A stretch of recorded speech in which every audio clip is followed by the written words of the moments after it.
Hello students, আশা করছি তোমরা সবাই ভালো আছো। আজ তোমাদের সেপ্টেম্বর মাসের মডেল অ্যাক্টিভিটি টাস্ক স্বাস্থ্য শারীর শিক্ষা নিয়ে আলোচনা করব। তোমাদের পঞ্চম শ্রেণীর স্বাস্থ্য শারীর শিক্ষা যেটা অ্যাক্টিভিটিটা সেপ্টেম্বর মাসে দেওয়া হচ্ছে বিদ্যালয় থেকে, সেটা নিয়ে চলো আলোচনা করব। দেখো, এবার কিন্তু তোমাদের অ্যাক্টিভিটি টাস্কের নম্বর উল্লেখ করে দিয়েছি যে কোনটা প্রশ্ন কত নম্বর। তো দেখতে সুবিধা হয়েছে কি কতটুকু লিখতে হবে সেটা তোমরা একটা ধারণা করতে পারবে। চলো সেই নিয়ে আজকে সুন্দর করে আলোচনা করি। তো তোমাদের এবার যে প্রশ্নটি মডেল অ্যাক্টিভিটি টাস্ক দেওয়া হয়েছে সেটি হচ্ছে স্বাস্থ্যবিধান, ডায়রিয়া ও মামস। এই ডায়রিয়া এবং মামস এই দুটো রোগের উপর নিয়ে কিন্তু তোমাদের অ্যাক্টিভিটি টাস্কটি দেওয়া হয়েছে। তো কি আছে চলো দেখে নিই। ১ নম্বর বলছে বহুর মধ্য থেকে সঠিক উত্তরটি খুঁজে নিয়ে শূন্যস্থান পূরণ করো। সেখানে কি বলছে দেখো, তোমাদের যে বইয়ে দেখবে সুন্দর করে সব ছড়া ছড়া করে দেওয়া আছে ডায়রিয়া মামস রোগ নিয়ে, সেখান থেকে কিন্তু দেওয়া আছে। দেখো ক, ডায়রিয়া থেকে শরীরেতে যদি জলাভাব হয়, চোখ বসে যায় তার, পেটটা খারাপ সাথে পায়খানা যদি হয়, একবার বারবার। কোনটা? তাহলে বারবার। তাহলে বুঝতে হবে সেটা ডায়রিয়া। তাহলে দেখো এই বারবার যে কথাটি সেটা এখান থেকে নিয়ে এই শূন্যস্থানে পূরণ করে দিতে হবে। দেখো আমি করে দিচ্ছি শূন্যস্থান পূরণে, এইখান থেকে বারবার কথাটা নিয়ে এখানে শূন্যস্থান পূরণ করে তোমরা করে নেবে।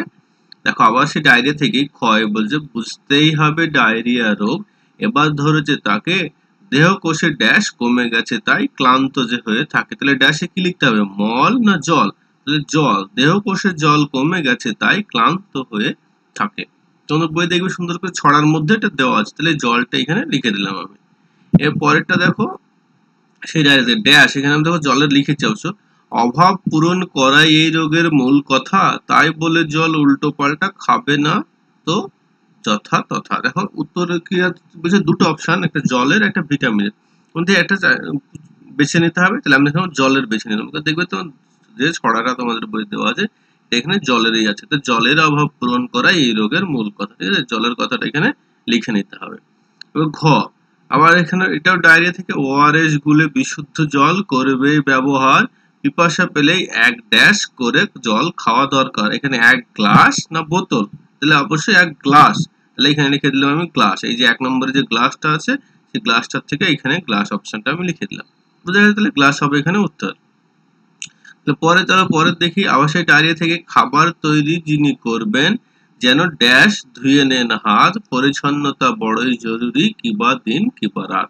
তাহলে মুছে না ধুয়ে, তাহলে কি করে নেবে, ধুয়ে নেবে। দেখো দুইয়ের এটা ধুয়ে, তোমাদের বইয়ে যে দেওয়া আছে দেখবে ছড়াটা, সেই ছড়াটা তো দেওয়া আছে ধুয়ে।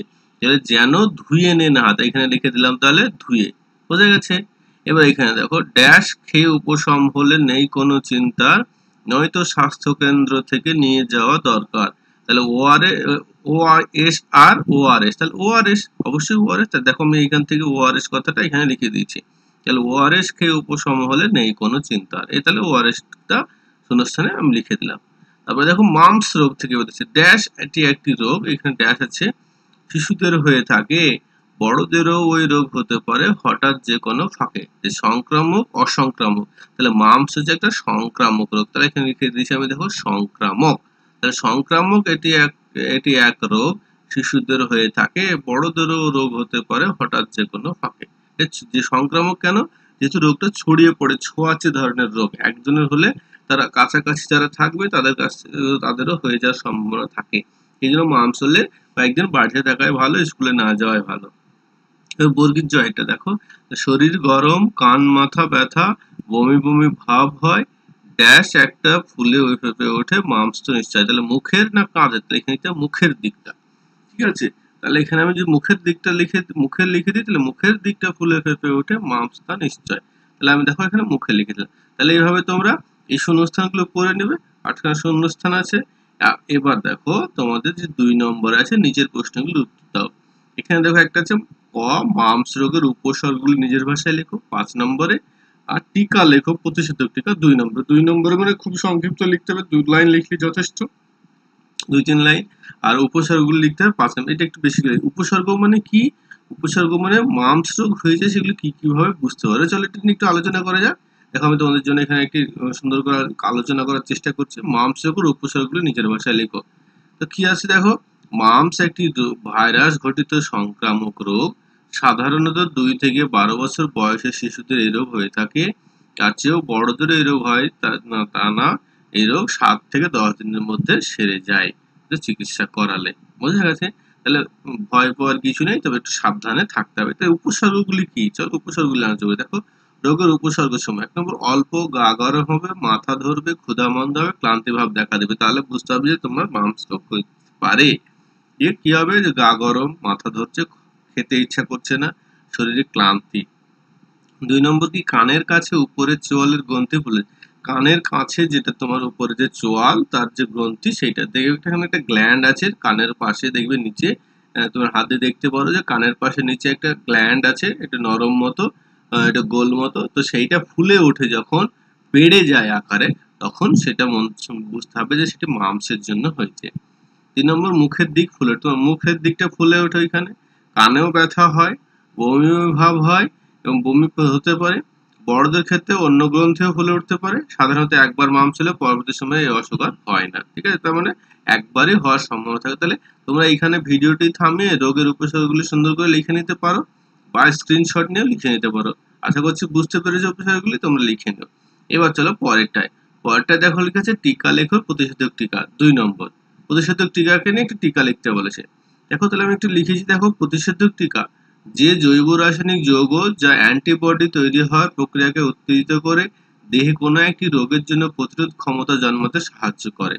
দেহের প্রতিরোধ ক্ষমতা সাহায্য করে তাকে টিকা বা ভ্যাকসিন বলে। বোঝা গেছে? তাহলে ভ্যাকসিন বা টিকা কি? যে কোনো তোমার শরীরে একটা অ্যান্টিবডি তৈরি করবে, যে একটা রাসায়নিক তোমার শরীরে প্রয়োগ করা হবে, সেটা তোমার শরীরে অ্যান্টিবডি তৈরি করবে এবং তোমার শরীরের রোগ প্রতিরোধক ক্ষমতাকে বৃদ্ধি করতে সাহায্য করবে। বোঝা গেছে? এবার দেখো কয়েকটা উদাহরণ দিচ্ছি, যেমন পালস পোলিও টিকা, বিসিজি, করোনা টিকা, জলাতঙ্ক রোগের টিকা, বসন্ত রোগের টিকা, মাম্পস, টাইফয়েড রোগের টিকা ইত্যাদি। তোমরা ছোটবেলায় দেখেছো পালস পোলিও টিকা বাড়ি বাড়ি দেওয়া হয়, এখনো দেওয়া হয়। বিসিজি টিকা আছে, এখন তো করোনা টিকার করোনা ভ্যাকসিন যেটা বলছে, করোনা টিকা সব জায়গায় দেওয়া হচ্ছে। জলাতঙ্ক রোগের টিকা, বসন্ত রোগের টিকা, মাম্পস রোগের টিকা, এগুলো বিভিন্ন ধরনের টিকা আছে। তো তোমরা বুঝতে পেরেছো? এটা তাহলে দেখে সুন্দর করে তোমরা এটা লিখে নিতে পারো, তোমাদের পছন্দ মতো সুন্দর করে লিখে নিবে এবং তোমরা বিদ্যালয়ে জমা দেবে। আশা করছি সবাই বুঝতে পেরেছো। সবাই ভালো থাকবে, সুস্থ থাকবে। আবার দেখা হবে পরের ক্লাসে। Thank you.